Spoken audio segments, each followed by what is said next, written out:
Hello, Imaginers. It's Kyla, coaching you to the life and career that you imagined. Coming to you from gorgeous Marco Island, Florida, right above the Keys.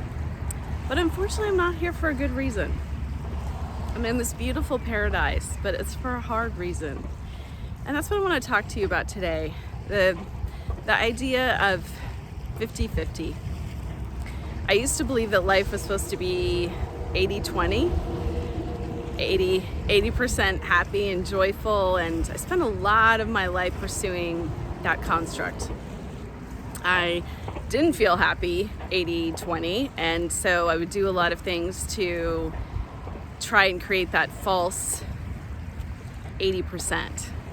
A lot of what I call soothing myself. I've talked about this in previous videos. So all the ways that we try to zone out to feel better, whether it's over social media-ing, is that a word? Whether it is over drinking, overeating, over indulging, and really anything that just makes you feel better. And now I know, or I believe, that life is actually intended to be 50-50. And that is liberating to know. It is created so much more peace in my life to not believe that there's a 80-20 construct that I'm trying to go after. And I'm definitely feeling the 50-50 this week.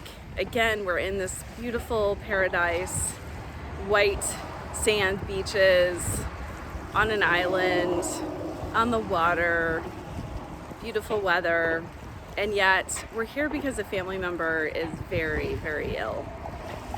And we've been spending a lot of time at the hospital, and it's been very confusing for my brain to be in such a beautiful place, but generally when we're here, it's for a vacation, it's to celebrate something, and this time it's to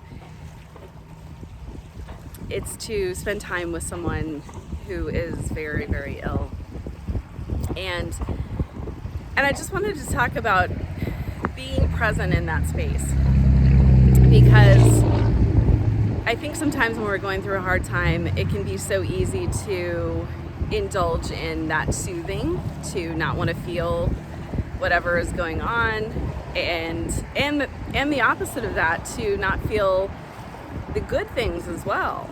So every day when I leave the island to go to the hospital, I pass by this beautiful background, and I stop and have a moment and really enjoy how beautiful it is, because my brain often tries to offer me that I need to only be in the sadness, in the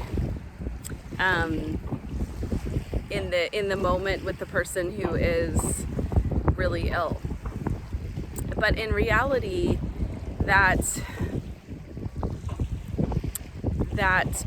back and forth that we kind of go in and out of is actually what gives our brain the understanding of what sort of good and bad in the simplest terms actually look like.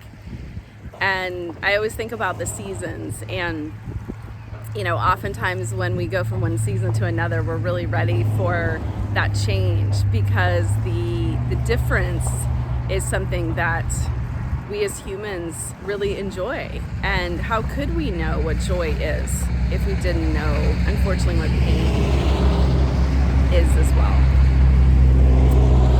And I've again just tried to be present in those 50-50 moments this week and enjoy when there's a beautiful backdrop like this, and then also be really present when we're in the hospital visiting the family member, and actually be present in what is going on and not try to run away from it, which is of course very appealing and something that I spent a lot of my life doing.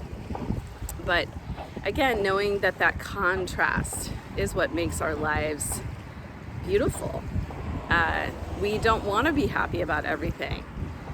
Sometimes it feels like, well, if I could just be happy about everything, that my life would be so much easier. But we don't want to be happy about things that are hard.